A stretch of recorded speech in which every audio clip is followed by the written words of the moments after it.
So, it turns out I'm not coming to Euros.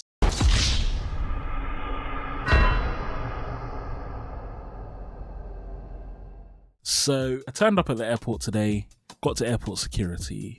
The guy takes one look at my passport and he's like, your passport expires in September. And I didn't know this. It's my fault, I should have known this, but to travel to different countries, your passport needs to be within 3 or 6 months of its expiration date, depending on the country you're traveling to. So from the UK to Berlin, it needs to be at least 3 months, or there needs to be at least 3 months left before it expires. And so because of that, unfortunately, I wasn't able to fly, which obviously it did suck. Yeah, I paid for flights and hotels, which it's never the best, but it's what it is. But I guess the flip side is I have like a week and a half off work. Originally I was thinking, I'll go back to work. Now I'm like, you know what? I've been promising to upload some YouTube videos and I didn't, under the guise of preparing for Euros, which I actually have been doing.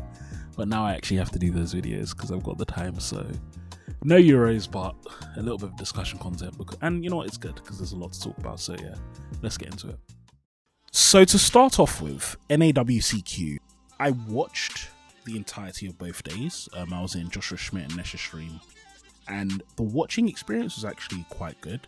There were a couple of issues, like the stream format was a bit silly, with you couldn't see much of the screen and stuff like that. But you know, I don't know. Konami's an organization that is incapable of learning from other people's mistakes and have to make mistakes themselves. So I'm assuming in the future it'll be a bit better.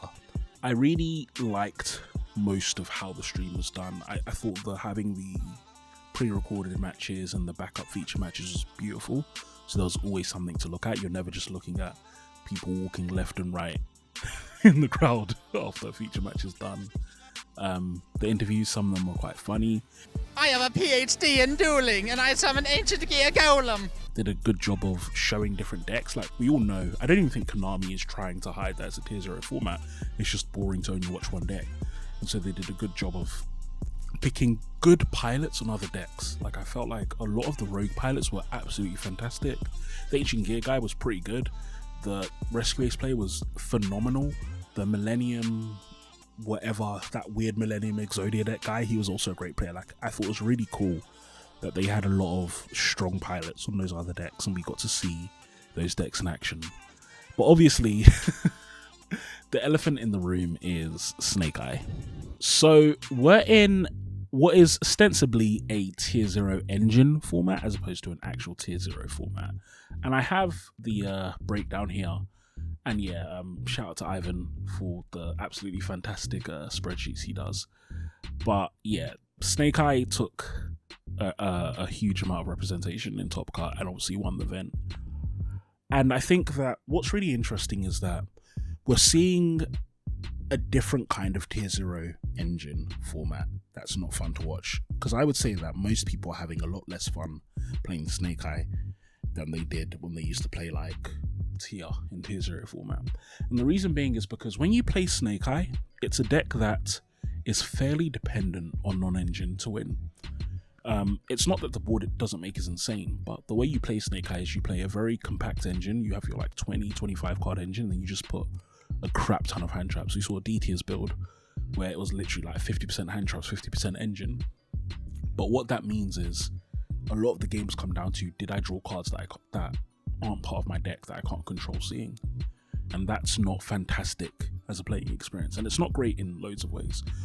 But what it also means is when Snake Eye goes first and sets up this incredible unbreakable board, the only way it really loses is either the pilot is not great and they mess up the combo, or the going second person has this really unfair hand because that's all that beats Snake Eye. So it's like they have like droplets plus talents plus starter plus lightning storm, and it's like, yeah, that hand is sculpted, and it's like, well, yes, that's what beats Snake Eye, unfair hands. And that's not fun for the person playing Snake Eye, because like I made this board and then you just basically get sacked, you didn't get to do anything. And I really feel like it is an issue that needs to be addressed, because it leads to this unfun playing experience, which is what I've experienced. I would say Euros is the event that I've tested for most out of any other event in all the time I've played Yu-Gi-Oh! Like I've I've put probably about 80 hours this week alone, for example.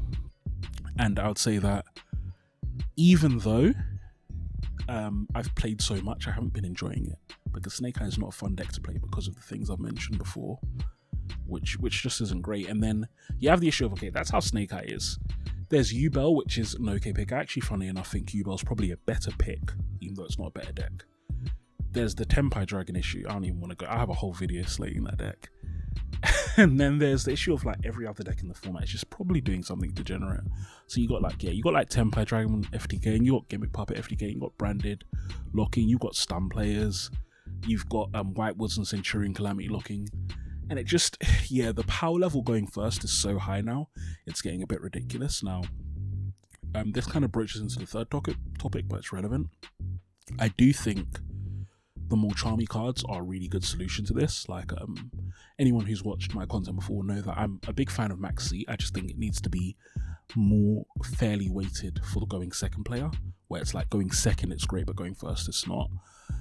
And Molchami basically is that, and the new Molchami, like, they're not, obviously the Molchami we have right now isn't exactly Maxi, it's like a weaker one, and then the one coming out later is like closer, even though it's not exactly the same. And I really do like how these cards have been designed so that the going second player gets most of the advantage. But I also recognize that there's a fundamental problem with Yu-Gi-Oh card design that needs to be addressed. So we'll see if Konami fixes that. I guess, so because I won't be at Euros this weekend, I will have more of these discussions out, because there's been a few ones that I've been cooking but not able to really realize and upload. And so I'm being forced to now. I may also do like a stream on the weekend for Euros. We'll see. One of my mates is getting married. But thank you all for watching. It'll be good to see what some of you guys think. Let me know if you what your opinion is on the format right now. And I guess I'll talk to you all soon. Peace.